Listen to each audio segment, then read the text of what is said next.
Hello friends, ఈరోజు మీకోసం నేను రెడీ చేసిన రెసిపీ ఏంటో తెలుసా? స్వీట్ గులాబ్ జామ్ లాగా మీ మెత్తటి మంచి తీయనైన అద్భుతమైన మనసు కోసం స్వీట్ పొటాటో గులాబ్ జామ్. ఆశ్చర్యంగా ఉందా? చూసారా? మామూలు గులాబ్ జామ్లు అనుకున్నారా? ఇది కాదు కదా, ఏదైనా చెప్తే ట్విస్ట్ ఉండాలి కదా.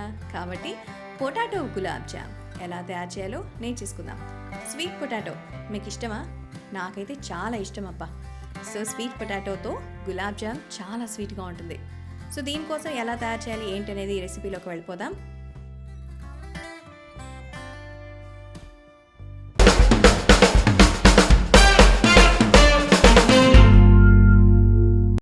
స్వీట్ పొటాటోస్ తీసుకొని ఒక 1/2 కిలో బాగా శుభ్రంగా చేసి బాయిల్ చేసి పెట్టేసుకోండి. బాయిల్ స్వీట్ పొటాటో చూసారు కదా, ఇలా కత్తితో గిచ్చితే లోపలికి వెళ్ళాలి. తీసి పక్కన పెట్టుకోండి. ఇప్పుడు అదే వెసల్లో కొంచెం నీళ్ళు వేసి చక్కెర వేసి మనం పాకం తయారు చేసుకోవాలి గులాబ్ జామున్స్కి. ఓకే, దీంట్లో ఫ్లేవర్ కోసం ఎలాచీ పౌడర్ 1 టేబుల్ స్పూన్ వేసాను. గుమగుమలాడే ఫ్లేవర్ వచ్చేస్తుంది. సో పాకం తయారు, పక్కన పెట్టేయండి. ఇప్పుడు ఈ బాయిల్ అయినటువంటి స్వీట్ పొటాటోని ఇలా బాగా తురమాలి.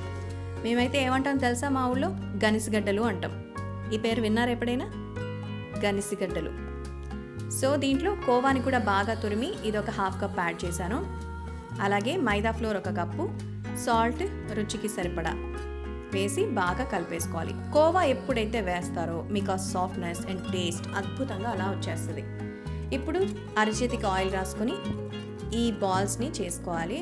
కోవా ప్లస్ స్వీట్ పొటాటో రెండు ఎంత రిచ్ టేస్ట్ ఇస్తాయంటే అంత బాగుంటుంది. సో డీప్ ఫ్రైకి సరిపడా ఆయిల్ వేసుకొని బాగా నూనె కాగాక మీడియం ఫ్లేమ్లో పెట్టి ఒక్కొక్క బాల్ని గోల్డెన్ బ్రౌన్ కలర్ వచ్చే వరకు వేయించుకోవాలి.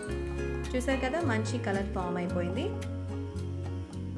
సో ఈ కలర్ ఫామ్ అయిన వెంటనే అన్నీ తీసేసుకొని మనం ఆ స్వీట్ సిరప్లో అంటే షుగర్ సిరప్లో వేసి డిప్ చేసేయాలి.